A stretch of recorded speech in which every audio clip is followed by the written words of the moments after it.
And one. What's up, ladies and gentlemen? It is season 2, episode 21. Can you do something for me? Can you talk about the yellow card for me in 21? Yep. Can you do something for me? We got predictions and everything for me. 21.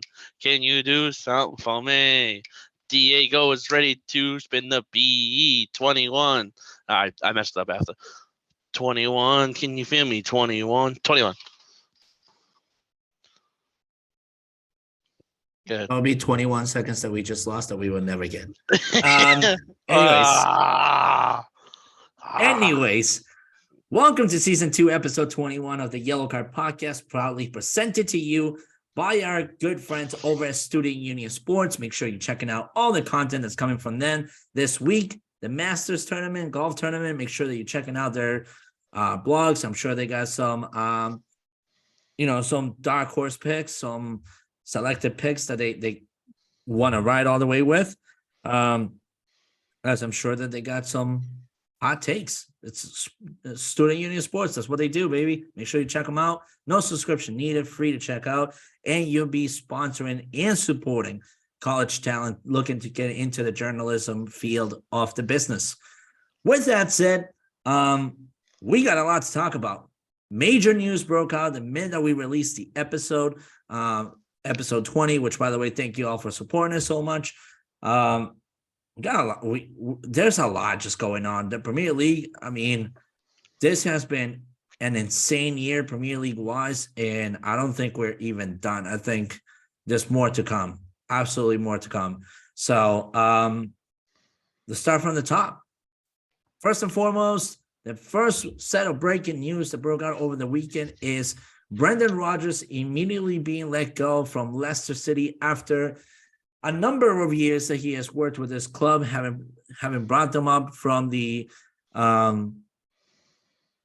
Championship League over to the Premier League, having won a title with the Premier League. Actually, no, I'm sorry. That's not quite right. I think Claudio Ranieri was the one that won the trophy with Leicester City. Either way,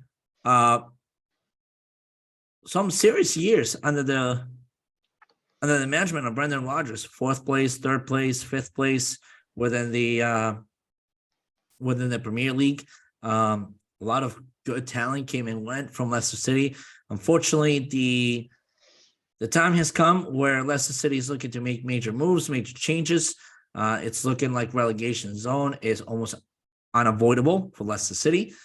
So with that said, they're looking to make some changes. At the moment, thanks to a speedy update from Fabrizio Romano himself, there are 3 major names, all tied to the Red Bull brand, believe it or not, that are being heavily considered for the job, aside of one person has been highly considered for it since Sunday. That person has been highly considered since Sunday is Rafael Benitez, previously with Liverpool, previously with Everton, previously with several other clubs within the Premier League. Clearly, he's got a lot of experience, has been able to help teams not get relegated. This is the guy that they're looking to potentially tap into the job. 3 other names that I mentioned that are tied together with the Red Bull brand are Ralph Hasenhüttl, Oscar Garcia, and Jesse Marsch, all who have previously worked for RB Leipzig or RB Salzburg, all heavily being considered for the job itself. Once the news broke out, our podcast made sure to put out a poll of 4 candidates that we think would be the best fit for the Leicester City job. We put out a poll, and it came without a shred of a doubt to 2 names that are being heavily considered as well. Those are Argentine ex-Tottenham coach, ex-PSG coach, Mauricio Pochettino, heavily being considered within the Leicester hierarchy, same as current Celtic coach, Ange Postecoglou, who is the Australian coach, who has been highly successful with Celtic, looking for a Premier League opportunity, and this might just be the opportunity that he might be looking for. 2 other names that are being heavily named Roberto De Zerbi with Brighton right now. It is understood that there is a 10 million clause that will need to be paid for before De Zerbi even considers going anywhere else. And even before that, he is not available until the summer. The current focus for De Zerbi is to finish whatever he's doing with Brighton, finish that project first before he even considers listening to any offers that may come his way. It seems that the Brighton coach will be highly unlikely to be leaving Brighton anytime soon. Another name is the Norwegian Ole Gunnar Solskjaer, previously with Manchester United, previously with Malmo of Norway. Certainly has a lot of talent, certainly has had a lot of history with being able to be in the Premier League, highly regarded for, highly respected. However, Leicester City are keen on him, but not fully made contact just yet. We'll keep you informed in that end. Another set of news, which to me is been a long time coming. I think we all saw this coming from the minute that it was announced all the way to the very end of this whole entire tale of a story, which is the unfortunate sacking of Graham Potter from Chelsea. Jones, I'm going to let you take it away. I know you have a lot to say on this. You've predicted a lot of this. This is your segment. Go for it, man. I wouldn't call it a unfortunate event. I would have called it what I saw coming since day one of hiring him. Listen, Graham Potter did what he did with a Brighton club, got them to where they are today. He was a big reason for that. I get them credit 100%. But he was not the right fit for the Chelsea job. Chelsea's front office saw this hot coach. They were like, oh, he's our guy. They should have never let Tuchel go. It's a big mistake. Now Tuchel's coaching one of the best teams in all of Europe at Bayern Munich, and we're going to see how good that Tuchel is, because I'm throwing out a suggestion here, Diego. Ready for this? Bayern's going to win the Champions League now because Tuchel's their manager. There's nothing new on that. I would agree. So that's where my head's at for that. For Potter could easily get the Leicester job, But the thing is, people need to realize that Chelsea spent all this money on all these players, and none of them have worked out. So what are they going to do this summer? They're going to sell guys like Christian Pulisic, Mason Mount, et cetera, et cetera. They're going full rebrand, and they need someone that will come in and say, hey, I'm okay with this. And Julian Nagelsmann is the guy for them in that aspect. Listen, the contract talks have been going on since they let Graham Potter go. So in my mind, there's no reason why he won't be the next manager of the Chelsea Football Club, because they're very keen on him. But say that doesn't work out. Couple names that have also been thrown around. Like, we've heard Pochettino's name get thrown around. But I think a big one that you have to look out for is if Nagelsmann doesn't get the job, Luis Enrique is the guy for Chelsea. Diego, you and I both agreed to this off camera. If Luis Enrique goes to Chelsea, Chelsea is back in the top 4 next year. This guy is the perfect fit for this team. He knows how to get the best out of his squad, and Luis Enrique is the right manager for this job if they decide to not go with Julian Nagelsmann. Mm-hmm. So Nagelsmann, Enrique, and honestly, not for nothing, if we want to see this happen in the Prem, Zinedine Zidane wouldn't be a bad little matchup for them as well. No. He's very much so a fantastic manager when it comes to these big clubs with a lot of money to use. He'd be a perfect little fit. He can come right in. I think those 3 names alone probably are at the top of Chelsea's wish list. I mean, there's other names obviously Diego Simeone's getting tossed around a bunch, but I don't think he leaves Atletico for them. Thomas Frank's getting tossed around. Mourinho even got tossed around the other day briefly, and I was like, that's just not going to happen. Let's be honest here. I wouldn't call it not going to happen. If Mourinho is to leave Roma, I think he's going to go back to the Spanish league. I don't see him coming back to the Prem just yet. Realistically speaking, thinking out loud, right? If Carlo Ancelotti decides that he's going to retire from football and just not manage anymore, and that job is open, if I'm Real Madrid, the first person I call is Jose Mourinho. Yeah. So I think you look out for him. And one name that got tossed around that I know for a fact won't happen just yet, because if he's going anywhere, he's not coming back to the Prem. That's our good friend and former Tottenham Hotspur manager, Antonio Conte. That's the thing. Where does Conte go? That's where I want to see. I want to see Antonio Conte flourish again somewhere. Where can he go to flourish? What would be a good spot for him to go and flourish? Now If you are, we're getting off topic now, because I was talking about Chelsea and no, how Graham Potter was a bad one, but now I'm seeing all these managers, and now I want to know where some of these guys are going to end up. I'll give you a simple answer. If Mourinho is not to be considered for Real Madrid's job, Antonio Conte is the next man out. It's as simple as that. It's as simple as that. There's no way to bring back Zinedine Zidane. Zinedine Zidane has had 3 tours already with Real Madrid. No, he's done there. A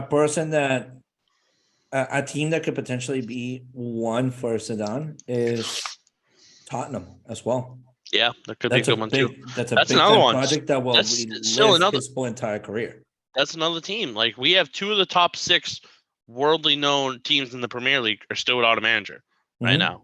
So something to keep an eye on, man. I mean, listen, none of these Premier League managers that are here now are going to take that next step to go to now there is one big name. There is one gigantic name that is going under the radar. Not a lot of people have caught onto it, but thankfully for you, our Yellow Card podcast with our sources have been able to catch on to it. Previous national Brazilian coach Tite is heavily considered for the Chelsea job because he has worked with a bunch of these people in the past, whether it's been academy work, whether it's been development programs, or whether it's been as an assistant in some level.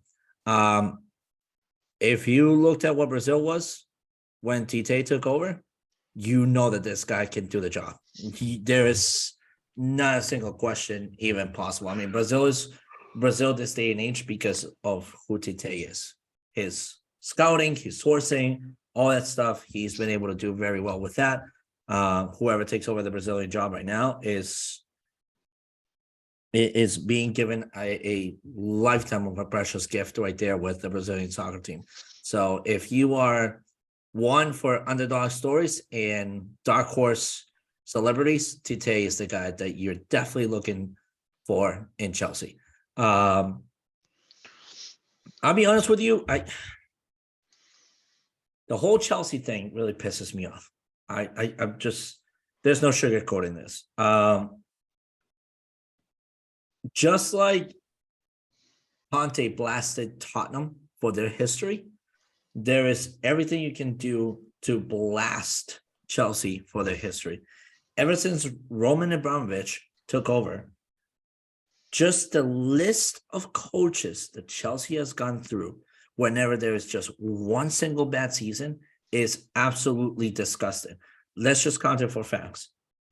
Mourinho, 2004 to 2007. Grant, 2007 to 2008. Felipe Scolari, 2008 to 2009. He didn't even get to finish the 2009 season because they fired him, and Hiddink, who was his assistant coach, took over from 2009 to 2009. So that little 3-month period that he took over, that was it for Hiddink. Ancelotti comes in 2009 to 2011. They win a couple of titles, just one single bad season. And it was actually due to the fact that the club didn't still have enough financial background to be able to hire some big names that Ancelotti wanted to bring in. That was the only reason why Ancelotti got fired. Then you turn around and you look at Villas Boas. That's now your 6th coach at 2011, 2012. Same thing. The guy doesn't even get to finish the job. Di Matteo comes in 2012 and finishes the season. Matteo, oh my God. By the way, Di Matteo as the coach was sensational. And this is a guy that you should also be looking forward to, because if there was a phenomenal Champions League final played, was the year when Di Matteo was the coach. Then I don't even know where Abramovich was with this, But you bring in from 2012 to 2013, Rafael Benitez. You are deploting at this point. So what happens? Mourinho has to come out of a little bit of retirement, which in 2013, he decided to become a sports analyst and work with ESPN. He decides to leave that job and go right back to Chelsea for 2 more years of absolute wonderful things for Chelsea. Just one bad disagreement with Roman Abramovich, and it's game over. 2013 to 2015, Hiddink comes back. In 2015 to 2016, they don't like how he's doing. So they let him go, they fire him. And behind his back, they were having conversations with Antonio Conte to bring Antonio Conte to Stamford Bridge. And he takes over from 2016 to 2018. Chelsea was still at their prime at that point. Disagreements between Abramovich and Conte led up to Conte getting fired and Maurizio Sarri coming in. We all know what Maurizio Sarri looked like. So what happens after that? Frank Lampard now comes back into the club, now from being a player legend, now to being a coaching legend. First year, really good year. Everybody's looking forward to the second year. Couple bad signings that did not turn around to be the way that Lampard was hoping for.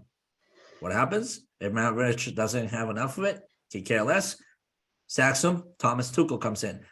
Best coach in the past 5 years to come in and do the job. What happens? 3 things, actually.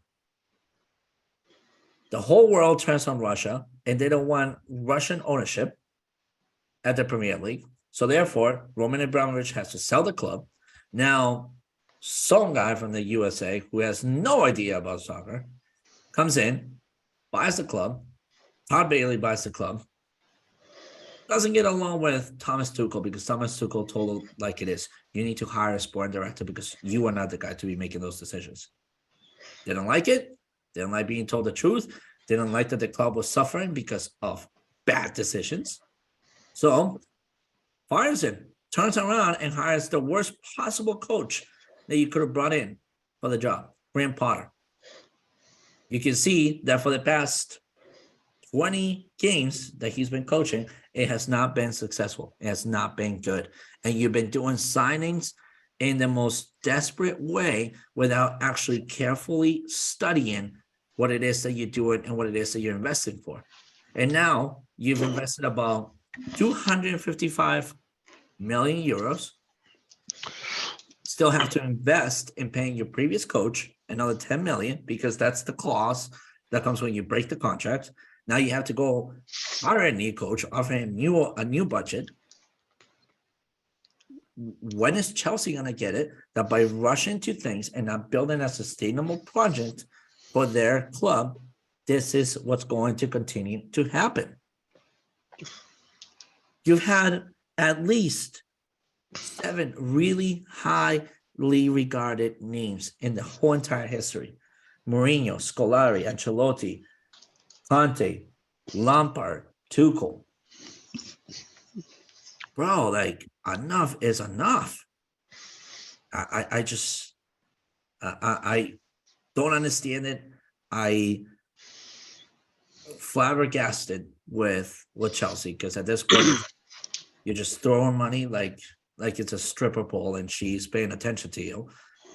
And at this point, you're just losing every single penny that you have left in your piggy bank. It's just disgusting. Absolutely disgusting. So let's see. So since Mourinho in 2004, when he took over for Claudio Ranieri, so he's 1, 2, 3, 4, 5, 6, 7, 8, 9, 10, 11, 12, 13, 14, 15, 16. You are now on your 17th manager. Yeah. Since 2004. Mm-hmm. More The managers than any other club in the whole entire Premier League. There's issues there. There's issues there. They need It's to not work. your facilities. It's not like Manchester United where facilities haven't been updated in years. It's not like your stadium sucks because your stadium is one of the most beautiful stadiums in all of England. It's not like your hirings, your players don't care about the club. I don't know. It's a I don't shame. even know what to say anymore. Speaking of, let's just get off this topic. Why don't we dive in to a competition that Chelsea is partaking in? How about the Champions League coming up this week? All right, let's do it. We got quarterfinal actions this week coming up. Champions League. First leg, Tuesday, April 11th starts. Second leg is April 18th. And then the semifinals start May 9th. So we're diving right in. We're getting towards that final push. All right, so let's go with the first game for Tuesday.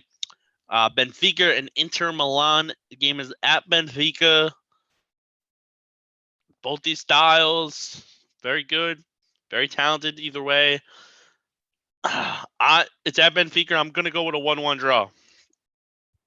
All right, what do you predict my score to be, Mr. Jones? Let's see. So hold on. I need to hear how you describe it first, and then I can predict what you're gonna write. You shouldn't even have to hear that. So it's gonna be a 1-1 draw as well. Nope. 2-0 Benfica. 2-0 Inter Milan. All right, you struck out faster than any Red Sox player right now in their first games. Is it the classic Diego 2-2 draw? Nope. Not even. You were this close to nailing it, and you just completely whiffed. Don't you fucking say 0-0. Don't you say 0-0. You were the Johnny Damon of the Red Sox in his first season. He just couldn't hit a fucking ball if he could. Here it is. It's Benfica against an Italian side. Italians always struggle against the Portuguese, especially away. It's just history. It's happened to Juventus. It's happened to Milan. It's happened to Inter. And it's happened to many others. It's happened to Lazio. 2-1 Benfica on the first leg. Did I not say 2-1 Benfica? No, you said 2-0. Fuck my mouth. All right. And then you said 2-2. Correct. Manchester City, Bayern Munich. Game is at Manchester City. Thomas Tuchel versus his old friend Pep Guardiola. Man, this just brings back memories, doesn't it? Yep. I'm going 1-1 draw with it being at Manchester City. Thomas Tuchel and company, they're not losing this team. Manchester City, the second that Bayern Munich hired Thomas Tuchel, Manchester City knew they were out of the Champions League. 1-1 draw. I'm gonna go a different route. Based on what I saw today out of Bayern Munich, being eliminated, by the way, from the National Cup. I gotta be honest with you. I think there's still a little bit of work to be figured out by Thomas Tuchel. I don't think this game is yet to be the one where he figures it out. He's very quick at figuring this stuff out, by the way. And even though he won in phenomenal fashion against Dortmund, that doesn't mean that Dortmund is the same way as Manchester City. Being at the Etihad, I'm gonna go 3-2 City, but I think it's a very close game. 3-2 City. Okay. All right. Wednesday slate. The All Italians. AC Milan and Napoli. Yeah, man. These two teams are so even. Napoli is just looking very good. However, so far in their internal league, both are basically almost leveled. This being in Italy, I really don't see much of a difference between these two teams just yet. I'm going to go with a 1-1 draw here. I'm going to take my boy, future Manchester United striker, Victor Osimhen, and Napoli, 2-1. I hope you're right. All right, Real Madrid and Chelsea. At Real Madrid, let's keep this simple. Chelsea, with their interim manager, they're not even on the same level as this Real Madrid team. Madrid spanks them 3-0. Whoa! What? Madrid spanks Chelsea 3-0. That's creepy. We have the same exact fucking score for the same exact logic. Great minds think alike, baby. It's also at the Bernabeu. Chelsea has struggled religiously at the Bernabeu when it comes to Madrid. So Correct. doesn't They look do. good for you, Blues. It does not. All right. Why don't we dive in prem games to this weekend? Let's do it. All right. First one. Oh, the Premier League. What are we doing here? Why on God's green earth do we have such a great rivalry game partaking at 7:30 a.m. Eastern Standard Time here on the East Coast of the United States of America? Manchester United, Everton, the derby at Manchester United. If this game was at Everton, I would feel a little bit more confident on a closer game. I think Everton's going to play them tough. They always play them tough. Sean Deschamps and company are ready to go. They're fighting still to stay afloat as they're currently tied in points with Bournemouth, Nottingham Forest, and West Ham. So they desperately need to get a point out of here. I just don't see it happening. The Red Devils are hot, especially, and they're going to be hot because they want to bounce back after that Newcastle game this past week. I'm going to go United 2-0. All right, I like it. I agree with you where this is at United. This is at Old Trafford. They need heavily to bounce back. There is a potential that Christian Eriksen will be available next event. With that said, everything's looking pretty good for United. I'm going 3-1 here. United needs a statement victory, and this would be the perfect opportunity to do so. With the home field advantage, the home fans had availability. This is where you do it. All right, next game we got Aston Villa hosting Nottingham Forest. Villa rattling off some wins here. Now up to 7th in the EPL. Yep. As they jumped ahead of Liverpool today by 1 point with their 2-1 win over Leicester City. I'm gonna go with Villa. I'm gonna ride Villa again. They're hot. They're playing at home. Nottingham Forest not as good on the road as they are at home. I think it's close, but I'm gonna go Villa 2-1. I'm gonna go with the same exact thing. 2-1 Villa. I agree. Villa's red hot right now. Haven't hired Unai Emery right now. There is a lot of very good things happening for Villa. This is just beautiful thing right now. If they can clinch top 5, it'd be really wonderful to see Aston Villa again compete in the European level. Well, with Tottenham falling out, it should happen. So we'll see. Mm-hmm. Brentford and Newcastle. Brentford is a tough team against top 4 teams, no matter who they are. Seeing Newcastle right now is high on their horses right now because they beat United at home. However, this is Brentford, man. Brentford at home is a very tough battle. I'm going to 1-1 draw. This is why I like when I go first. Brentford's gotten a point in all but one home game this year. They're 7-6-1 at home. Newcastle they love to play for draws, especially on the road. I'm gonna go with a 1-1 draw, like Diego said. Brentford's a tough team. Newcastle's also a tough team. A lot of things are gonna go both ways defensively. Don't see this being more than a 1-1 draw. All right, Fulham and West Ham. This, Diego, is West Ham currently sitting in 15th place, tied with 3 other teams in points. They need a win. They need a point. They need something to help themselves out here. Fulham at home, though, is very good. I think points matter, and I think a 1-1 draw is to come here. I'm going to go in a different route. Fulham, as you said, is red hot right now. They're looking pretty good. One of the highly disregarded teams that I continue to mention in the whole entire Premier League. They're 10th, but they're not that far off of being top 6, maybe even top 5. They're 1 game behind. This is an opportunity for them to bounce back. Meanwhile, for West Ham, there's been a lot of issues going on with them this season. Roller coaster ride. I think this is the potential for the 12th manager to be sacked, and that is David Moyes. I'm going with 2-1 Fulham. David Moyes is not going anywhere. I hope not. I think he's the right man to continue with West Ham for a lot longer, for another 2 more years. All right, I just know how West Ham works, man. Leicester City and Bournemouth. Bournemouth, better team at home than they're on the road. Leicester playing with a new manager. They want to show out a little bit, and they're trying to stay out of relegation zone. I think they win 2-0.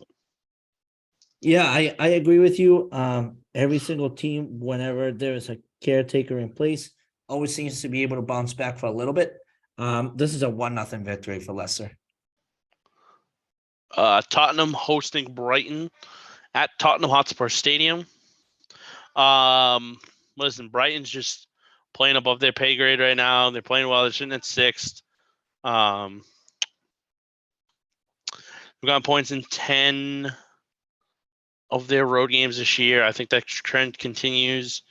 However, I'm going to say it is a 0-0 draw. I don't think a goal gets scored in this game. And surprisingly, ready for this? Brighton has the 4th most goals scored this season. I like it. Also, go ahead. I just saw a funny stat that they're 27 games in, and Newcastle United has only given up 19 goals. Sorry. Yep. Yep. Well, funny you mentioned that. I mean, those 3 teams are 2 games behind. Aside of everyone else, aside of West Ham, they're the few teams that are 2 games behind. With that said, I think this is the opportunity for Brighton to close down the gap, but they don't quite do it to a point where they can be the leaders next up. This is the opportunity for Brighton to close down the gap and potentially deliver Tottenham the final blow that they need to be delivered by this season. I think a 1-1 draw is perfect for Brighton here. And I think they'll be able to close down the gap a little bit. All right, Wolverhampton and Chelsea. Yeah.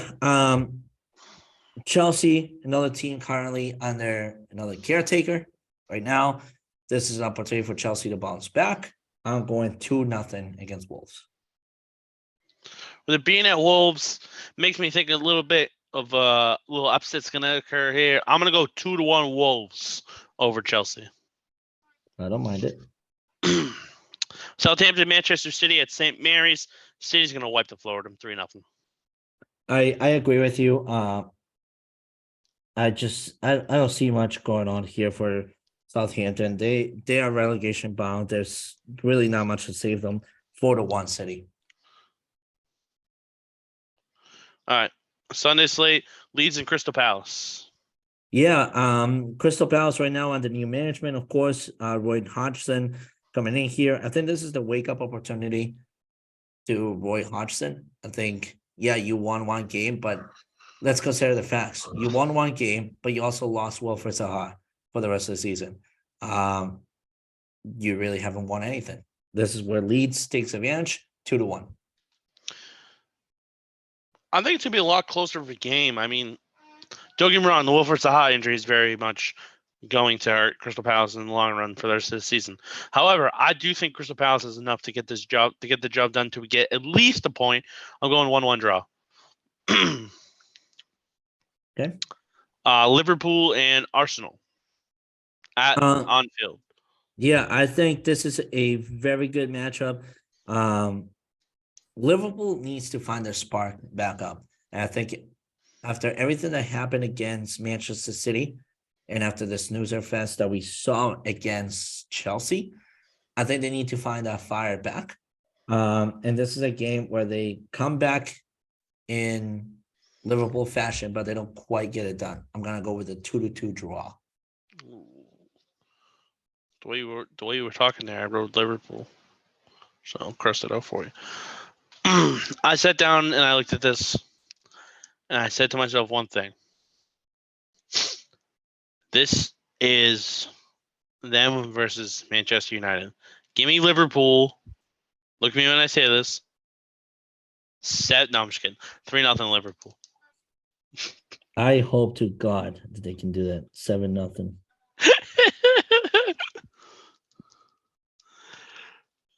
Liverpool 3-0.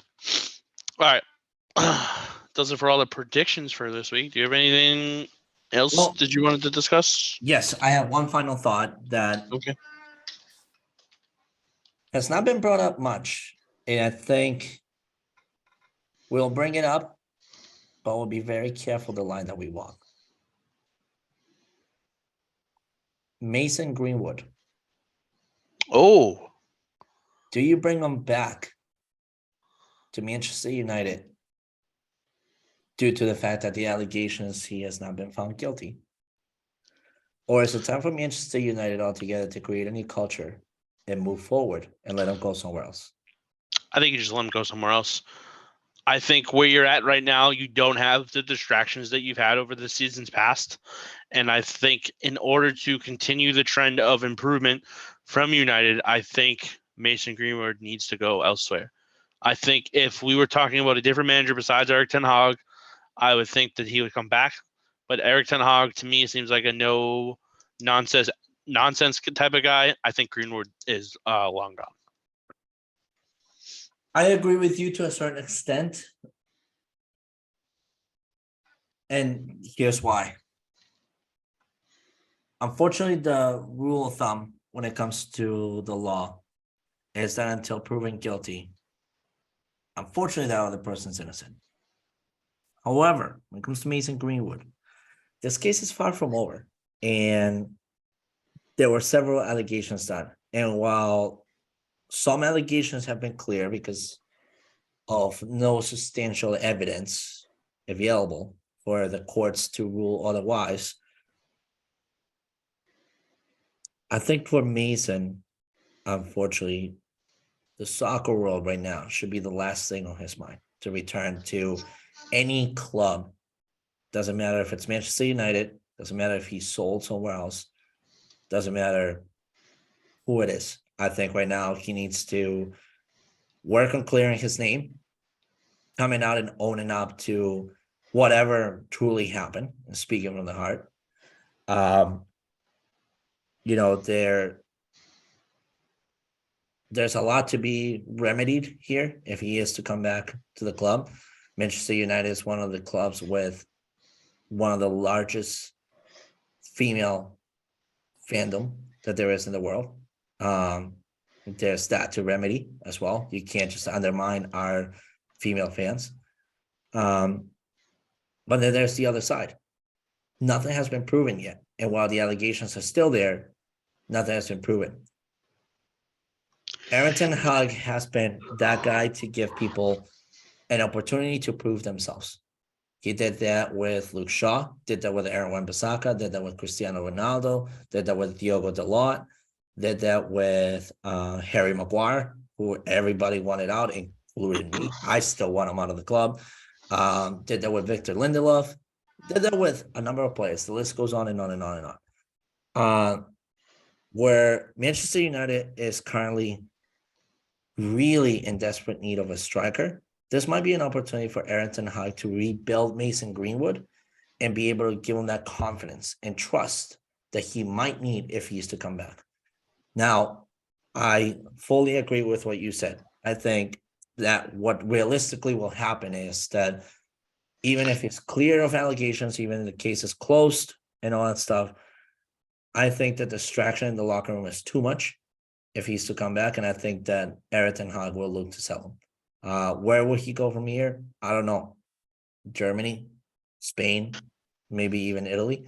France, they allow them to do that stuff in France.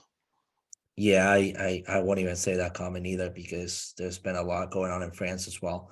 But realistically, this is just a bad situation altogether. There's no sugarcoating it. You know, I think that the best way to do this is really just listen to the people, and we'll be putting a poll out as soon as we finish recording this episode to hear from you fans and to hear from everybody here what their thoughts would be on that matter. Now you know both of our opinions. I am impartial to it because number one, I don't know a lot about the allegations that have transpired, so therefore I will be speaking in Napoli. But me personally, do I want him back in the club? I'm leaning towards a no. It's too much of a distraction. It really is. Some fans want him back just simply because of the fact that he's a young, talented striker that can help out the situation currently at United. I get that, but I also get that there's standards and there's a culture to be created at United, and you can't really do that if you're willing to fully forget that there are allegations that are still being studied and investigated on a player. It's just as simple as that. With that said, any final thoughts? No, you hit it on the head. All right. So with that said, episode 21 concludes here. Continue to follow us on Twitter, Spotify, on YouTube, on wherever else you use to listen to us. We appreciate your support very much. Continue to follow our sponsors over at StudentUnionSports.com, Student U Sports on Twitter. Truly appreciate your support. Until then, signing off, Diego Galvez, Chris Jones. See you guys back on episode 22. Peace.